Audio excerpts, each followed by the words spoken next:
नमस्कार, KP news 24/7 में आपका स्वागत है। मैं पूजा आपके साथ। आइए सबसे पहले देखते हैं मुख्य समाचार। बीदर में त्रैमासिक केडीपी बैठक की गई। आईजी जिले के लिए 10 करोड़ मानसून फसल राहत की गई जारी। कैबिनेट मिनिस्टर ईश्वर खंडरे, रहीम खान के अलावा अन्य रहे उपस्थित। शिक्षा मंत्री कन्नड़ नहीं बोल सकते, जब छात्र की बात पर भड़क गए कर्नाटक के शिक्षा मंत्री मधु बंगारप्पा। भाजपा ने उठाए सवाल। कर्नाटक के वरिष्ठ भाजपा नेता मनोहर तहसीलदार का 80 साल की उम्र में हुआ निधन। पैतृक गांव में होगा अंतिम संस्कार। सिद्धरामैया सरकार गलत तरीके से रद्द किए गए बीपीएल कार्ड को फिर से करेगी बहाल। कर्नाटक के उप मुख्यमंत्री डीके शिवकुमार का ऐलान। मोदी अदानी एक है तो सेफ है, राहुल गांधी ने लगाया आरोप। उद्योगपति की गिरफ्तारी की उठाई मांग।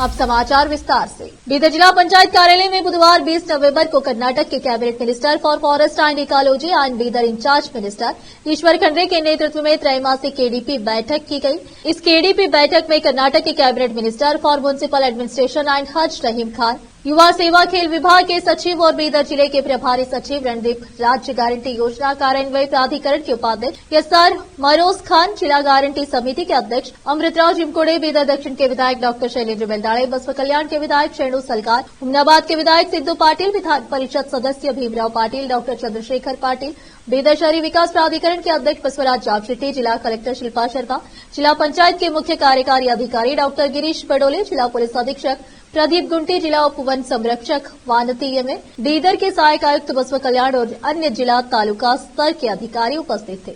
इस अवसर पर संबोधित करते हुए वन पारिस्थितिकी और पर्यावरण मंत्री और बीदर जिले के प्रभारी मंत्री ईश्वर खंडरे ने कहा कि चालू मानसून सीजन 2024-25 के लिए जिले में 17,460 हेक्टेयर क्षेत्र में फसल की क्षति हुई है और सरकार ने 13.76 करोड़ रुपए में 10 करोड़ रुपए का भुगतान किया है। जारी किया गया मुआवजा डीबीटी के माध्यम से सीधे किसानों के खाते में जमा किया जाएगा।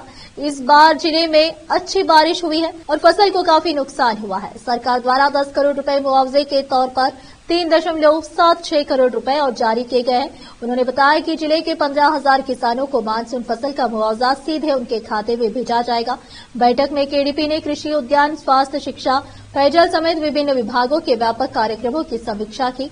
मानसून फसल बीमा योजना के अंतर्गत 774 फसल कटाई प्रयोग किए गए हैं। पतझड़ के मौसम में चना, मक्का और कोसबी की 87% बुआई हो चुकी है और इस सप्ताह 100% बुआई होगी। अधिकारियों ने मंत्री का ध्यान इस ओर दिलाया कि जिले में खाद बीज की कोई समस्या नहीं है। मंत्री ने जेस्कॉम के कार्यपालक अभियंताओं को किसानों की सुविधा के लिए सुबह 7 घंटे बिजली आपूर्ति करने का निर्देश दिया। मंत्री ने इस बात पर नाराजगी व्यक्त की कि किसानों की आत्महत्या के मामलों को अधिकारियों ने गंभीरता से लिया है और किसानों की आत्महत्या के मामलों में चेक पहले ही वितरित कर दिया गया था और खाते में पैसा जमा नहीं किया गया था और राजस्व और कृषि अधिकारियों को समस्याओं का तुरंत समाधान करने का निर्देश दिया। उसी तरह cabinet minister for municipal administration and हज रहीम खान ने कहा कि फैक्ट्री को पहले ही काफी आर्थिक नुकसान हो चुका है। बैंक अधिकारियों ने लोन देने में अवैधता की है, वह इसकी जांच चाहते हैं। केपी न्यूज के लिए कैमरामैन पृथ्वीराज का कवरेज। कर्नाटक के शिक्षा मंत्री मधु बंगारप्पा उस वक्त बुरी तरह से भड़क गए जब एक छात्र ने उन्हें लेकर कहा कि वे कन्नड़ भाषा नहीं बोल सकते। शिक्षा मंत्री ने इस टिप्पणी पर नाराजगी जाहिर करते हुए छात्र पर कड़ी कार्रवाई करने की बात कही है। वहीं शिक्षा मंत्री की नाराजगी को लेकर राजनीति भी शुरू हो गई है और विपक्षी भाजपा ने इसे लेकर सवाल उठाया है। कर्नाटक सरकार ने मुफ्त ऑनलाइन कोचिंग कोर्स की शुरुआत की है। इस कोर्स की मदद से राज्य के 25,000 युवा प्रतिस्पर्धी परीक्षाओं की तैयारी कर इंजीनियरिंग, मेडिकल कोर्स आदि में प्रवेश पा सकेंगे। इस मुफ्त ऑनलाइन कोचिंग कोर्स की शुरुआत के अवसर पर राज्य के शिक्षा मंत्री मधु बंगारप्पा ने वीडियो कॉन्फ्रेंसिंग के जरिए बातचीत की। इस बातचीत के दौरान ही किसी छात्र ने कह दिया कि शिक्षा मंत्री को कन्नड़ नहीं आती। इतना सुनते ही शिक्षा मंत्री भड़क गए और उन्होंने गुस्से में कहा कि ये कौन है, क्या मैं उर्दू में बात कर रहा हूँ। भाजपा नेता मनोहर तहसीलदार का बेंगलुरु में निधन हो गया। पार्टी सूत्रों ने इसकी जानकारी दी। 80 वर्षीय भाजपा नेता अपने 4 बेटों और 2 बेटियों के साथ रहते थे। बुधवार की रात को उन्होंने अंतिम सांस ली, जहां उनकी इलाज चल रहा था। उनके पार्थिव शरीर को अंतिम दर्शन के लिए हावेरी जिले में ले जाया जाएगा। बता दें कि मनहर तहसीलदार ने हावेरी के हंगल का प्रतिनिधित्व किया था। परिवार के सूत्रों ने बताया कि बाद में उनके पार्थिव शरीर को उनके पैतृक गांव में ले जाया जाएगा और यही उनका अंतिम संस्कार होगा। भाजपा नेता तहसीलदार ने 4 बार हंगल निर्वाचन क्षेत्र का प्रतिनिधित्व किया। मुख्यमंत्री सिद्धरामैया के नेतृत्व वाली पहली कांग्रेस सरकार 2013-18 के दौरान मंत्री भी थे। 2023 में पार्टी टिकट न मिलने के कारण उन्होंने कांग्रेस का साथ छोड़ दिया और जेडीएस में शामिल हो गए। इस साल की शुरुआत में वह भाजपा में शामिल हुए थे। असम कृष्णा के मुख्यमंत्री रहने के दौरान उन्होंने विधानसभा के उपाध्यक्ष के रूप में भी काम किया था। भाजपा नेता के निधन पर कर्नाटक के मुख्यमंत्री सिद्धरामैया, पूर्व मुख्यमंत्री बसवराज बोम्माई, भाजपा के प्रदेश अध्यक्ष पीवाई विजेंद्र समेत अन्य राजनीतिक दलों के नेताओं ने शोक व्यक्त किया। कर्नाटक के उप मुख्यमंत्री डीके शिवकुमार ने बताया कि राज्य सरकार गलत तरीके से रद्द किए गए बीपीएल कार्ड फिर से जारी करेगी। मीडिया से बात करते हुए उन्होंने लोगों को आश्वासन दिया और कहा कि चिंता की कोई बात नहीं है। उन्होंने बताया कि केंद्र ने बीपीएल परिवारों के लिए कुछ मानक स्थापित किए गए और उनकी सरकार उसी के आधार पर काम कर रही है। अगर गलती से पात्र परिवारों के बीपीएल कार्ड रद्द हो गए हैं तो उसे फिर से जारी किया जाएगा। कर्नाटक के मुख्यमंत्री डीके शिवकुमार ने कहा कि केंद्र ने बीपीएल परिवारों के लिए कुछ मानक स्थापित किया है और हमारी सरकार उसी के आधार पर काम कर रही है। अगर पात्र परिवारों के बीपीएल कार्ड रद्द हो गए हैं तो उसे फिर से जारी किया जाएगा। कुछ क्षेत्रों में इसे लेकर विरोध है और हम इसका समाधान करेंगे। अयोग्य लाभार्थियों को हटाने की समीक्षा जारी है। कर्नाटक लोकायुक्त ने राज्य के 4 विभागों के 4 अधिकारियों के खिलाफ शिकायतों के बाद छापेमारी की। यह छापेमारी आय से अधिक संपत्ति रखने के मामलों की जांच के तहत की जा रही है। लोकायुक्त सूत्रों के अनुसार बेंगलुरु, मंड्या और चिकबल्लापुर समेत 25 स्थानों पर छापेमारी जारी है। अधिकारियों ने खान और भू विज्ञान विभाग के वरिष्ठ भूविज्ञानी कृष्णा वेनी, एमसी कावेरी नीरावरी निगम के सतही जल डेटा केंद्र के प्रबंध निर्देशक Mahesh, town and country planning के निर्देशक एनके तिप्पेस्वामी और संयुक्त उत्पाद आयुक्त कार्यालय में उत्पाद अधीक्षक मोहन की संपत्तियों पर छापेमारी की। लोकायुक्त के अधिकारी इन सरकारी अधिकारियों के दस्तावेजों, संपत्तियों, नकदी और अन्य मूल्यवान चीजों की गहन जांच कर रहे हैं। पिछले 10 दिनों में भ्रष्टाचार विरोधी निगरानी संस्था की यह दूसरी छापेमारी है। 12 नवंबर को लोकायुक्त 9 सरकारी अधिकारियों की संपत्ति पर छापा मारा था। इस छापेमारी में उन्होंने 22.5 करोड़ रुपए आय से अधिक संपत्ति का खुलासा किया था। अधिकारियों ने इस दौरान बेलगावी, हावेरी, दावणगेरे, कलबुर्गी, मैसूर, जामनगर और धारवाड़ समेत 40 स्थानों पर छापेमारी की थी। अब फिलहाल लेते एक छोटा सा ब्रेक।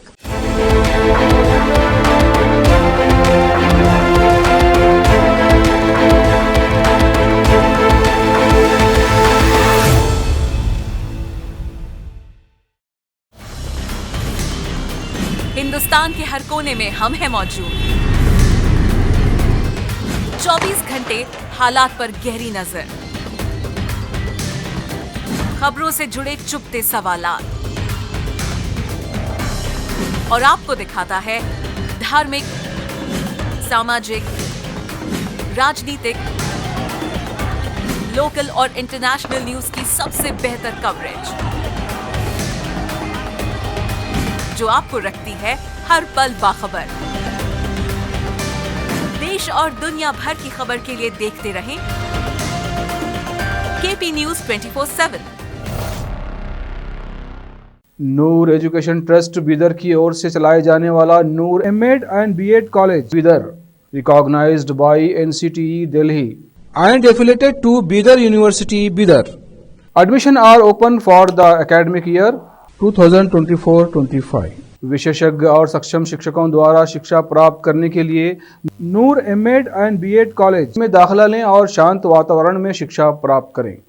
बीदर शहर में बेहतर शिक्षा का एकमात्र केंद्र Noor MEd and BEd college, Shahpur gate, Bidar. Phone numbers 9945283920, 8482221297। Break के बाद आपका स्वागत है। आइए देखते हैं देश के अन्य समाचार। झारखंड के हाजरी बाग के बरकट्टा के गुरहर थाना क्षेत्र में गुरुवार सुबह हुए दर्दनाक बस हादसे में 7 लोगों की मौत हो गई। साथ ही इस हादसे में 1 दर्जन से अधिक लोग घायल हो गए हैं। जानकारी के मुताबिक यह घटना सुबह 4 बजे की बताई जा रही है। सड़क पर 6 लेन निर्माण का कार्य हो रहा है और इस वजह से सड़क को काटकर छोड़ दिया गया है। ऐसे में बस बरकट्टा रोड पर अनियंत्रित होकर गड्ढे में पलट गई। यह हादसा थाने से बस 200 मीटर की दूरी पर हुआ है। लोगों की चीख पुकार सुनकर आसपास के गांव के लोग एकत्रित हुए और गोरहन थाना पुलिस को घटना की जानकारी दी। बस बिहार से पटना जा रही थी। घायलों को निकालने में पूर्व विधायक जानकी यादव ने मदद की और उनकी टीम भी मौके पर पहुंची। सभी घायलों की प्राथमिक चिकित्सा की स्वास्थ्य कराई गई है। मौके पर बरकट्टा का सीओ पुलिस अधिकारी घटनास्थल पर मौजूद रहे। घायलों को एम्बुलेंस से प्राथमिक चिकित्सा के बाद हाजरीबाग मेडिकल कॉलेज भेजा गया है। पीएम नरेंद्र मोदी को गयाना के सर्वोच्च राष्ट्रीय सम्मान से सम्मानित किया गया है। पीएम मोदी को ये खास सम्मान राष्ट्रपति डॉक्टर इरफान अली ने दिया। इस बारे में पीएम मोदी ने सोशल मीडिया पर भी जानकारी साझा की। पीएम मोदी ने अपने एक्स अकाउंट पर वीडियो शेयर करते हुए लिखा कि गयाना के सर्वोच्च सम्मान ऑर्डर ऑफ एक्सीलेंस से मुझे सम्मानित करने के लिए मैं राष्ट्रपति डॉक्टर इरफान अली को धन्यवाद देता हूं।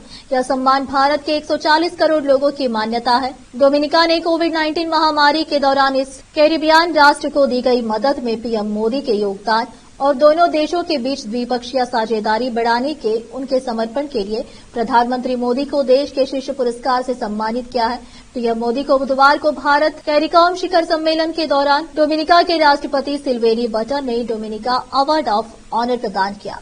डोमिनिका से सम्मान मिलने पर पीएम मोदी ने मीडिया प्लेटफॉर्म एक्स पर एक पोस्ट करते हुए कहा, डोमिनिका का सर्वोच्च राष्ट्रीय पुरस्कार प्रदान किए जाने पर सम्मानित महसूस कर रहा हूं। मैं इसे भारत के 140 करोड़ लोगों को समर्पित करता हूं। प्रधानमंत्री ने एक अन्य पोस्ट में कहा, यह सम्मान भारत की मेरी बहनों और भाइयों को समर्पित है। यह हमारे देशों के बीच अटूट संबंधों को भी प्रदर्शित करता है। महाराष्ट्र विधानसभा चुनाव के लिए वोट डालने बुधवार को एक पोलिंग बूथ पर पहुंचे बॉलीवुड सुपरस्टार अक्षय कुमार से एक बुजुर्ग ने टूटे हुए शौचालय को लेकर मदद मांगी। बुजुर्ग ने अभिनेता को बताया कि जो शौचालय टूटा है उसका निर्माण साल 2018 में अभिनेता अक्षय कुमार ने ही करवाया था।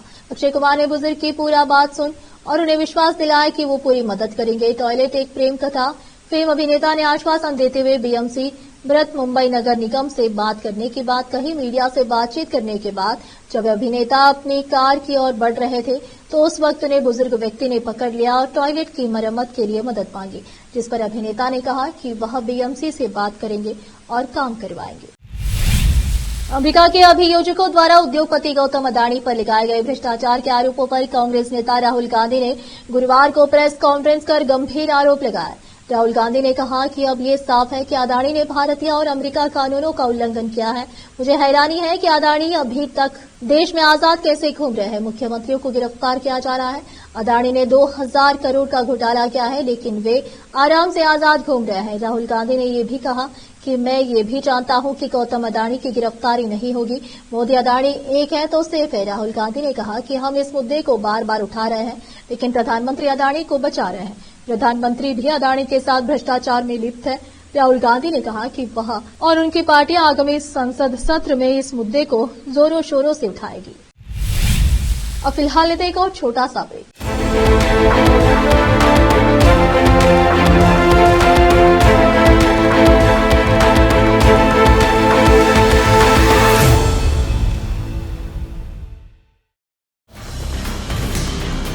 हिंदुस्तान के हर कोने में हम हैं मौजूद।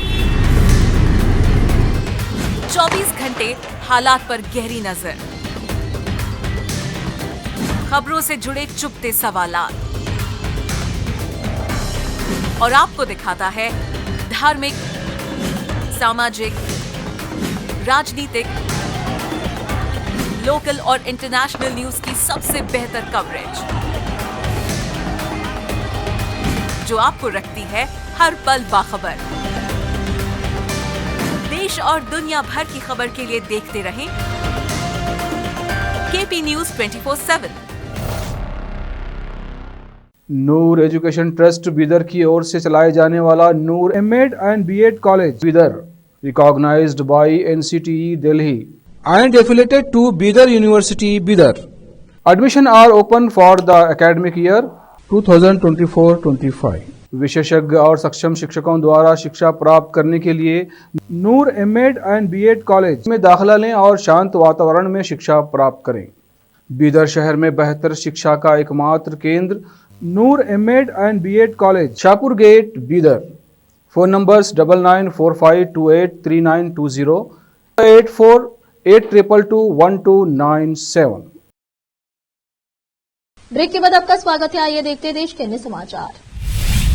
राजस्थान के अलवर शहर में रहने वाले नीरज गर्ग अपनी पत्नी और बच्चों के साथ एक शादी में शामिल होने के लिए उत्तर प्रदेश गए थे। उनके पीछे से उनके माता पिता के साथ जो हुआ उसकी कल्पना शायद ही उन्होंने की होगी। देर रात 5 बदमाश उनके घर घुस आए। उन्होंने नीरज गर्ग के माता पिता को करीब 1 घंटे तक बंधक बनाकर रखा। साथ ही बुजुर्ग दंपति के साथ मारपीट की। फिर 15 लाख रुपए नकद एवं अन्य सोने चांदी के जेवरात चोरी करके भाग गए। ये वारदात सीसीटीवी में कैद हुई है। पुलिका के अनुसार देर रात को ये बदमाश नकाब पहनकर चार्टेड अकाउंटेंट नीरज गर्ग के मकान में दाखिल हुए थे। नकाबपोशों ने बुजुर्ग दंपति को बंधक बनाया, फिर उनके सामने ही डकैती की वारदात को अंजाम दिया। इस दौरान उन्होंने बुजुर्ग दंपति के साथ मारपीट भी की और करीब 1 घंटे तक बंधक बनाकर रखा। डीएसपी आनंद शर्मा ने बताया कि सुबह 5 बजे सूचना मिली कि आर्य नगर में 5 नकाबपोश अंदर घुसे हैं और करीब 10 से 15 लाख रुपए नकद एवं अन्य सामान ले जाने की बात सामने आई है। बुजुर्ग दंपति को करीब 1 घंटे तक बंधक बनाकर रखा और सामान समेट कर ले गए। घर में लगे सीसीटीवी फुटेज एवं आसपास के सीसीटीवी फुटेज खंगाले जा रहे हैं। बिहार के पूर्व जेडीयू विधायक ने अपने से कम उम्र की लड़की से शादी रचाकर सभी को चौंका दिया है। नीतीश कुमार की पार्टी के पूर्व विधायक राम बालक सिंह का एक वीडियो सोशल मीडिया पर तेजी से वायरल हो रहा है, जिसमें वह बेगूसराय जिले के गढ़पुरा के मंदिर में अपनी दुल्हनिया से शादी रचाते नजर आ रहे हैं। जहां एक तरफ लोग नवदंपति को बधाई दे रहे हैं तो वहीं दूसरी तरफ उनको काफी ट्रोल भी किया जा रहा है। शादी को लेकर राजनीतिक महकमे में भी तरह तरह की चर्चा हो रही है। विभूतिपुर के पूर्व विधायक राम बालक सिंह की पत्नी का पिछले साल ही निधन हो गया था। वह भी मुखिया रह चुकी थी। अब उन्होंने खुद से आधी उम्र की लड़की से ब्याह रचा लिया है। पहले पूर्व विधायक के कई अश्लील वीडियो भी वायरल हुए थे। कुछ महीने पहले ही वह डबल मर्डर केस में जेल से बाहर आए हैं। बाहर आते ही वह शादी करने को लेकर चर्चा में बने हुए हैं। चर्चा ये भी है कि उन्होंने विधानसभा चुनाव की वजह से शादी की है। वह विभूतिपुर से लगातार 3 बार जेडीयू विधायक रह चुके हैं। 2020 के विधानसभा चुनाव में वह महागठबंधन उम्मीदवार सीपीआई के अजय कुमार से हार गए थे। इस बीच साल 2021 में हत्या की कोशिश में 5 साल की सजा हो गई थी, जिसके बाद उनके चुनाव लड़ने के दरवाजे बंद हो गए थे। इलाके में चर्चा है कि अपनी जगह वह अपनी पत्नी को चुनाव लड़वाना चाहते हैं, इसीलिए उन्होंने शादी की है।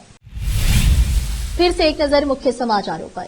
बीदर में त्रैमासिक केडीपी बैठक की गई। आईजी जिले के लिए 10 करोड़ मानसून फसल राहत की गई जारी। कैबिनेट मिनिस्टर ईश्वर खंड्रे, रहीम खान के अलावा अन्य रहे उपस्थित।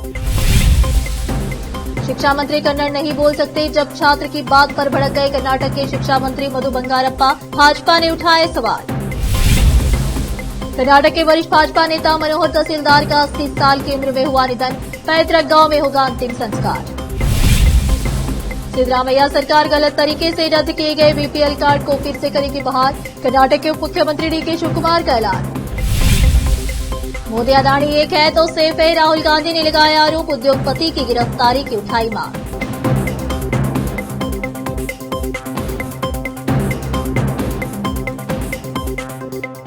केपी न्यूज में इस वक्त के लिए इतना ही। देश प्रदेश के समाचारों के लिए देखते रहिए आपका अपना चैनल केपी न्यूज 24/7। धन्यवाद।